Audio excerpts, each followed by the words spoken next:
Bom, dando continuidade às apresentações de seminários, da disciplina de Termodinâmica e Mecânica Estatística, do professor Melquisedeque Lourenço, referente ao Mestrado Nacional Profissional em Ensino de Física, do Polo 10 do IFRN, nosso grupo, composto por mim, Valesca Tassiela Oliveira da Silva e Lidiane Matos de França, nós iremos apresentar para vocês a continuação dos tópicos referente ao livro Introdução à Física Estatística, do autor Silvio Salinas, certo?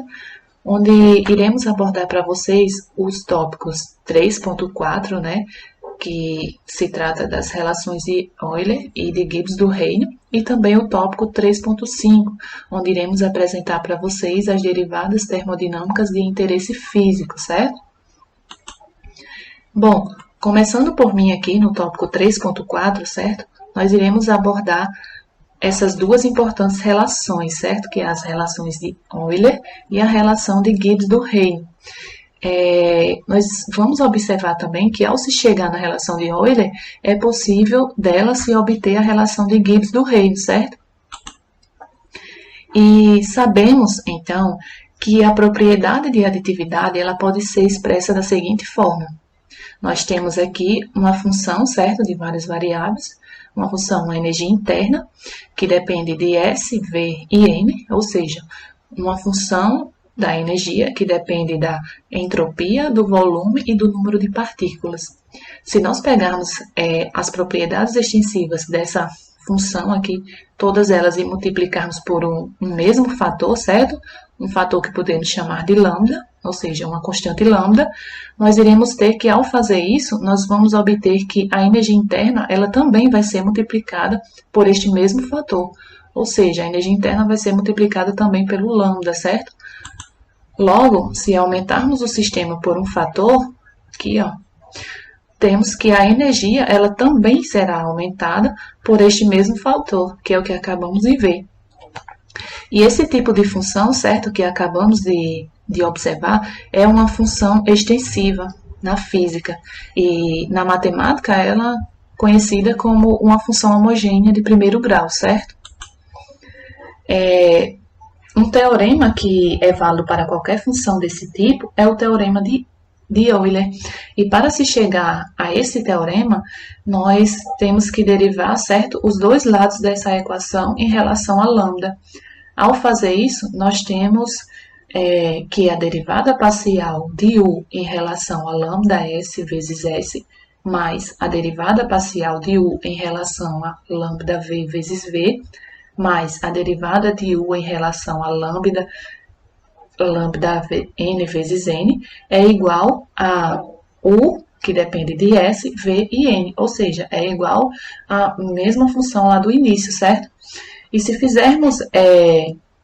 considerarmos esse fator, certo, esse lambda igual a 1, nós iremos ter o seguinte, iremos ter que a derivada parcial de U em relação a S vezes S, mais a derivada parcial de V em relação a V, mais a derivada parcial de N em relação a N, vai ser igual a U, que depende de S, V e N. E como U é uma função homogênea de primeiro grau, certo? Ou seja, uma função extensiva, podemos dizer então que a derivada parcial de U em relação a S vezes S com V e N constante, mais a derivada parcial de U em relação a V vezes V com S e N constante, mais a derivada parcial de U em relação a N vezes N com S e V constante, é igual a U. Ou seja, tendo conhecimento de que essa derivada parcial de U em relação a S vezes S com V e N constante é a temperatura, assim como também que essa derivada parcial de U em relação a V vezes V com S e N constante a pressão, e também que a derivada parcial de U em relação a N vezes N com S e V constante sendo o potencial químico, podemos obter, certo, a seguinte equação. Ou seja, Ts menos PV mais μN igual a U, que é a relação de Euler da termodinâmica, ou seja, a versão não diferencial da identidade termodinâmica, certo? E através dessa relação de Euler, certo? Dessa nova versão não diferencial da identidade da termodinâmica, podemos chegar a um novo resultado, certo? A uma nova e importante relação. E para se chegar a esse novo resultado, nós temos que tomar a diferencial dessa soma de fatores. E para fazer isso, precisamos escrever essa relação na forma diferencial, onde fazendo isso temos que TdS mais SdT menos PDV menos VdP mais μdN mais NdMi é igual a du, certo? E ao fazermos isso, notamos que a identidade termodinâmica ela continua verdadeira, uma vez que TdS menos PDV mais μdN tem que ser igual a du, ou seja, o restante que sobra, SdT menos VdP mais NdMi, tem que ser igual a zero. Logo, provamos que SdT menos VdP mais NdMi é igual a zero. Onde essa nova relação que chegamos aqui, certo? Pode ser escrita da seguinte forma. dmi igual a VdP menos SdT, que é o novo resultado, certo? A relação de Gibbs do Rey, onde esse mi é uma variável intensiva, certo? Representando o potencial químico, que representa o potencial químico. O importante notar aqui, certo? É que a identidade termodinâmica na representação da energia, certo? Ela se relaciona com diferenciais de quantidades extensivas, ou seja, S, V e N. Enquanto a relação de Gibbs do Reino, certo? Dá uma relação entre as diferenciais das quantidades intensivas, ou seja, dt, dp e dmi. Bom, e dessa nova relação, certo? A relação de Gibbs do Rey, podemos chegar às seguintes conclusões. A conclusão de que essa forma diferencial, certo, aqui, ela nos mostra que o potencial químico dmi, como função da temperatura e da pressão, é uma equação fundamental do fluido puro, enquanto que as densidades V e S, certo, como funções da temperatura e da pressão, não passam de equação de estado, certo? Essas foram as conclusões tiradas aqui da relação de Gibbs do Reino, certo? Seguimos agora com a nossa colega Lidiane Matos. Dando continuidade aqui ao seminário, agora vai ser comentado um pouco sobre o ponto 3.5, derivadas termodinâmicas de interesse físico. Nesse tópico vai ser basicamente definições de algumas grandezas físicas como coeficiente, como calor específicos, que são grandezas que podem ser determinadas a partir de algumas situações termodinâmicas, como a pressão constante e a volume constante, né? Esses parâmetros são parâmetros que posso dizer que são mais úteis e mais fáceis de ser controlados em um laboratório. É muito mais fácil utilizar esses parâmetros do que você se utilizar de uma variável, por exemplo, como a entropia. Então, esse tópico basicamente é um tópico de definição, né? Um tópico basicamente de definição. Então, aqui a gente vai apresentar derivadas, né, de maior interesse em um fluido puro. Tá? Então, se a gente se utilizar de um sistema onde tem pressão constante e o número de partículas também vai ser fixo, né? E se tomarmos uma pequena variação no volume em relação a uma pequena variação de temperatura, em relação a isso aqui a gente está tratando de uma questão macroscópica, né? Onde é que o limite, né, a variação de t está tendendo para zero, 1 sobre v em relação a isso aqui. Então, isso aqui vai ser igual a 1 sobre v, abre parênteses, né, derivada derivada parcial de V sobre a derivada parcial sobre T, fecha parênteses, onde a pressão vai continuar constante, porque o sistema é assim, e o número de partículas vai ser fixo. Então, esse aqui a gente obtém aqui, esse símbolo aqui de alfa é o símbolo que representa o coeficiente, né, da expressão térmica. Então, isso aqui, né, vai medir aí a dilatação relativa de um sistema à pressão constante. Vamos passar para o próximo aqui, que fala sobre, vai demonstrar a compressibilidade isotérmica, né?